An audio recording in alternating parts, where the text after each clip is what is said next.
नमस्कार. आज आपण जरा भारताच्या संविधान निर्मितीच्या प्रक्रियेबद्दल बोलूया.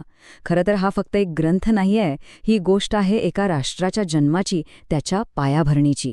जरा विचार करून बघा, आव्हान केवढं मोठं होतं.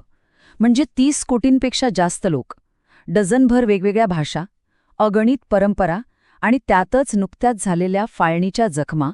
अशा परिस्थितीत सगळ्यांसाठी एकच नियमपुस्तक बनवणं हे सोपं काम नव्हतं. एकाच कायद्याच्या धाग्यात इतक्या विविधतेने नटलेल्या देशाला बांधायचं होतं. तर मग हे इतकं मोठं काम करण्याची जबाबदारी होती तरी कोणावर? ती होती संविधान सभेवर. ह्याच सभेनं आपल्या राष्ट्राचं भवितव्य घडवलं. आणि ही काही 1-2 लोकांची सभा नव्हती. भारताच्या फाळणीनंतर या संविधान सभेत एकूण 299 सदस्य होते. या सगळ्यांनी मिळून त्यांच्या एकत्रित प्रयत्नातून हे प्रचंड मोठं काम पूर्णत्वास नेलं. आता या सभेची रचना पाहिली तर एक गोष्ट लगेच लक्षात येते. हो, काँग्रेस पक्षाचं वर्चस्व नक्कीच होतं, जवळपास 82%. पण याचा अर्थ असा नाही की फक्त एकाच विचाराचे लोक होते. नाही, तिथे इतर राजकीय पक्ष होते, संस्थानांचे प्रतिनिधी होते. म्हणजे समाजाच्या वेगवेगळ्या घटकांना आवाज देण्याचा, त्यांचं मत विचारात घेण्याचा एक प्रामाणिक प्रयत्न इथे झाला. या सगळ्या शिल्पकारांसमोर एकच ध्येय होतं, एक असं मिशन जे इतिहासात नोंदवलं जाणार होतं. त्यांना काय करायचं होतं? तर स्वतंत्र भारतासाठी एक भक्कम संविधान तयार करायचं होतं. सगळ्या नागरिकांना त्यांचे हक आणि न्याय मिळावा याची हमी द्यायची होती. देशासाठी एक लोकशाही चौकट उभी करायची होती आणि सगळ्यात महत्त्वाचं, या विशाल आणि विविधतेने भरलेल्या देशाला एका कायद्याच्या छत्राखाली एकत्र आणायचं होतं. बरं, मग हे सगळं प्रत्यक्षात कसं घडलं? म्हणजे इतक्या वेगवेगळ्या विचारांचे लोक एकत्र येऊन एका निर्णयावर कसे पोहोचले? तर याचं उत्तर आहे वादविवादात. हो, संविधान निर्मितीच्या प्रक्रियेचा आत्माच होता वादविवाद. आणि ह्याच विचारांच्या मंथनातून एकतेचा पाया रचला गेला. ही संविधान सभा म्हणजे जणू विचारांचे एक सकारात्मक रणांगणच होतं. प्रत्येक कलमावर, अगदी प्रत्येक शब्दावर तीव्र पण तितकीच अभ्यासपूर्ण चर्चा व्हायची. उद्देश एकच होता, एक असा दस्तऐवज तयार करायचा जो सर्वसमावेशक असेल आणि काळाच्या कसोटीवर टिकेल. याचं एक उत्तम उदाहरण म्हणजे केंद्राच्या अधिकाऱ्यांवर झालेला वादविवाद. एका गटाचं म्हणणं होतं की देशाला एकसंध ठेवायचं असेल तर केंद्र सरकार मजबूत असायलाच हवं.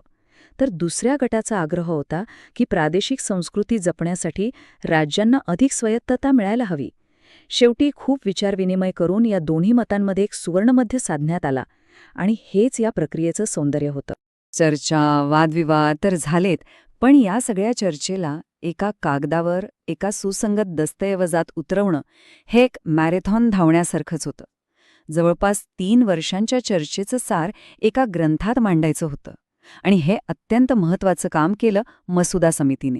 आणि या मसुदा समितीचं नेतृत्व करत होते प्रख्यात कायदेतज्ञ डॉक्टर B.R. आंबेडकर.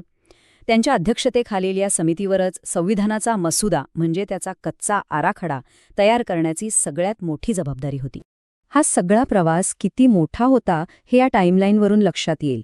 डिसेंबर 1946 मध्ये पहिली बैठक झाली. मग ऑगस्ट 1947 मध्ये आपल्याला स्वातंत्र्य मिळालं. पण काम थांबलं नाही, ते सुरूच राहिलं. फेब्रुवारी 1948 मध्ये पहिला मसुदा आला आणि तब्बल 3 वर्षांच्या अथक परिश्रमानंतर नोव्हेंबर 1949 मध्ये अंतिम मसुदा स्वीकारण्यात आला. खरंच एक ऐतिहासिक प्रवास होता. आणि हे काम किती बारकाईने झालं असेल याचा अंदाज फक्त एका आकड्यावरून येईल. तो आकडा आहे 2473. हो, अंतिम मसुदा स्वीकारण्याआधी तब्बल इतक्या दुरुस्त्यांवर चर्चा झाली, वादविवाद झाले. म्हणजे विचार करा, प्रत्येक छोट्या मोठ्या पैलूचा किती सखोल विचार केला गेला असेल. डॉक्टर आंबेडकरांच्या शब्दांत सांगायचं तर संविधान हे केवळ वकिलांचे दस्तऐवज नाही, ते जीवनाचे वाहन आहे. आणि त्याचा आत्मा नेहमीच काळाचा आत्मा असतो.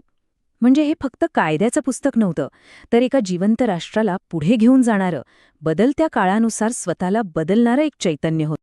आणि या सगळ्या अथक परिश्रमाचं फळ काय मिळालं? तर भारतीय प्रजासत्ताकेचा जन्म. एक असा वारसा जो येणाऱ्या अनेक पिढ्यांसाठी मार्गदर्शक ठरणारा होणार होता. आपल्या संविधानाचा आत्मा कशात आहे असं विचारलं तर उत्तर आहे त्याच्या प्रस्तावनेत. आम्ही भारताचे लोक या शब्दांनी सुरू होणारी ही प्रस्तावना आपल्या संविधानाचा उद्देश, त्याची तत्त्व आणि त्यामागचं तत्त्वज्ञान स्पष्ट करते. आणि सगळ्यात महत्त्वाचं म्हणजे हे सांगते की या देशाची आणि या संविधानाची अंतिम शक्ती इथल्या लोकांच्याच हातात आहे. आणि मग तो दिवस उजाडला. 26 जानेवारी 1950. याच दिवशी आपलं संविधान लागू झालं आणि भारत अधिकृतपणे एक सार्वभौम लोकशाही प्रजासत्ताक बनला. त्या 3 वर्षांच्या मेहनतीचं आणि करोडो लोकांच्या स्वप्नांचं हे फळ होतं. पण आता एक प्रश्न उरतो. 75 वर्षांपेक्षा जास्त काळ लोटला आहे. आज आपला देश 1.4 अब्ज लोकांचा झाला आहे. तर मग त्या काळी तयार केलेला हा मूळ आराखडा, हे संविधान आजच्या भारतासाठी तितकंच प्रभावी आहे का? हा प्रश्न नक्कीच आपल्याला विचार करायला लावणारा आहे.